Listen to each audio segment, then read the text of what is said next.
Pak, izin. Tadi saya ada pasien.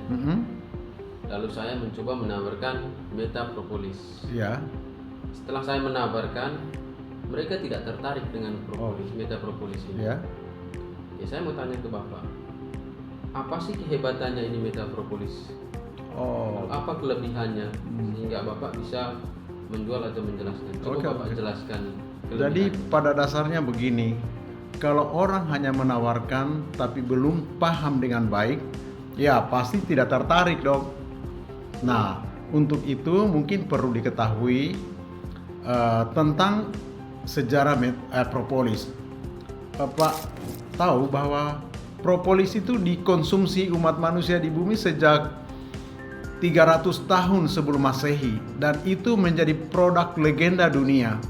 Nah, produk ini harusnya orang tahu semua, tapi karena terlalu banyak pilihan sehingga bukan tertarik, menjadi ragu dengan itu propolis. Nah, singkat cerita, bagaimana caranya membedakan propolis yang baik dan yang mungkin tidak baik? Hanya satu yang membedakannya, penelitian. Nah, hari ini tadi kita di HWA ini kan mulai ada produk propolis nih setelah 17 tahun kita jalan. Pertanyaannya, apa yang membedakan dengan propolis yang lain? Pertama, penelitian kandungan bioaktif. Selama ini kandungan bioaktif yang ada itu tidak lebih dari 20 sampai 28 unsur bioaktif, sementara di metapropolis itu mengcover 45 bioaktif. Kebayang nggak 45 bioaktif itu seumur-umur belum pernah ada propolis begitu. Lalu pertanyaan saya, itu diambil dari mana bahannya? Nah, ternyata setelah kita telusuri diambil dari materi bahan itu dari 3 benua, Asia, Australia, dan Eropa. Dan di situ akhirnya ditemukan unsur bioaktifnya ada 45 unsur bioaktif, Pak. Nah, 45 unsur bioaktif ini belum pernah ditemukan di mana-mana. Kedua, dilakukan penelitian lanjutan untuk meningkatkan hasilnya mengenai kandungan rata-rata propolis, polifenol, dan flavonoid. Ternyata polifenol dari Metapro itu 79,84 mg per gram, sementara yang lain hanya 15 sampai 35 mg per gram.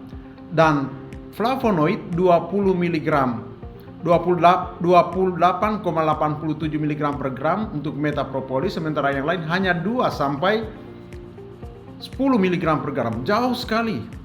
Lalu dibandingkan pula dengan makanan-makanan yang punya flavonoid seperti nanas, wortel, dan semuanya, termasuk kacang kedelai, dan juga kacang kedelai hanya 5.000 dia punya flavonoid, sementara metapropolis 10.000. Nah, ini sangat-sangat tinggi dibanding yang lain. Penelitian lanjutan salah satu yang paling menarik adalah di metapropolis ini memiliki kandungan gingeting. Dari 45 unsur itu ada kandungan namanya gingeting. Gingeting ini disetarakan dengan obat gula namanya akarbose.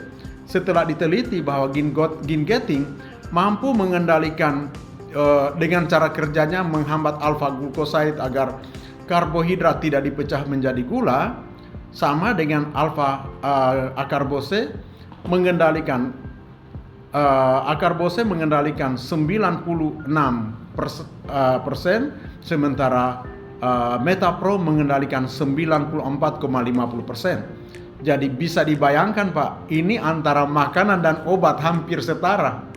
Ya.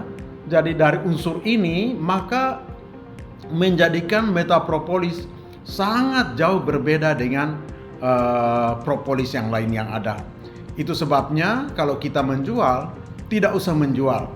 Jelaskanlah unsur penting yang ada di dalam sebuah produk itu agar orang memahami perbedaannya. Maka dengan itu, maka nilai dari produk legenda akan muncul kembali.